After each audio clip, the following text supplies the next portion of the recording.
Ohea egin, bai. Logela txukundu, bai. Arropa garbitu, bai.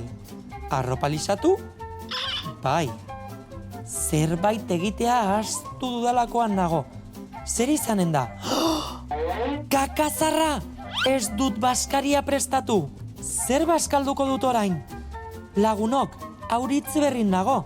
Lagun baten etxera etorri nintzen asteburu pasa eta aste osoa gelditzea erabaki noen.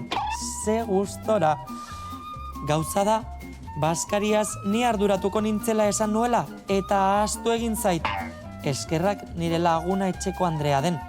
Ziur, berak zerbait prestatua daukala. Ez zaio inoiz ezera hasten eta beti zerbait izaten du badaezpada ere. Haze lana etxeko Andreena, Askotan ez da lanbide baten modura ikusten, baina lanbide asko baino neketsuagoa da. Nire zorionak Euskal Herriko etxeko Andre guztiei.